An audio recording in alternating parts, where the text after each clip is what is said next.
चक्षुषे चक्षुषे सर्वलोकानां वेङ्कटेशाय मङ्गलम्।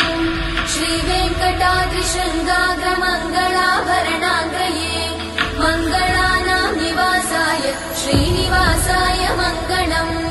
सर्वावयव सौन्दर्य सम्पदा सर्वचेतसां सदा सम्मोहनायास्तु वेङ्कटेशाय मङ्गलम्। नित्याय निरवध्याय सत्यानन्दचिदात्मने सर्वान्तरात्मने श्रीमद् वेङ्कटेशाय मङ्गलम्। स्वतः सर्वविदे सर्वशक्तये सर्वशेषिने सुलभाय सुशीलाय वेङ्कटेशाय मङ्गलम्। परस्मै ब्रह्मणे पूर्णकामाय परमात्मने प्रयुञ्जे परतत्त्वाय वेङ्कटेशाय मङ्गलम्। आकालतत्त्वमशान्तमात्मनामनुपश्यताम् अतृप्त्यमृतरूपाय वेङ्कटेशाय मङ्गलम्। प्रायस्वचरणौ पुंसां शरण्यत्वेन पाणिना कृपया दिशते श्रीमद् वेङ्कटेशाय मङ्गलम्। दयामृततरङ्गिण्यास्तरङ्गैरिव शीतलैः अपाङ्गैः सिञ्चते विश्वम् वेङ्कटेशाय मङ्गलम्। स्रग्भूषाम्बरहेतीनां सुषमावहमूर्तये सर्वाद्रिशमनायास्तु वेङ्कटेशाय मङ्गलम्।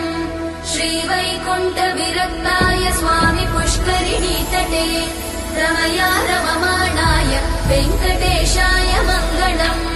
श्रीमत्सुन्दरजामातृमुनिमानसवासिने सर्वलोकनिवासाय श्रीनिवासाय मङ्गलम्।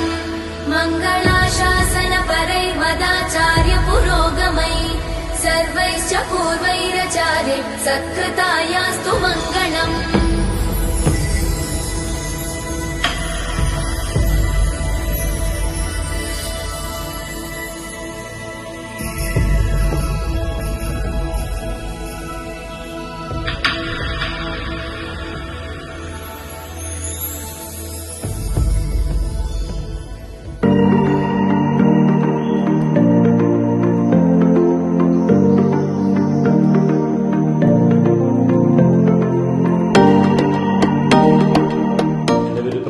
ഞാൻ രാഖി.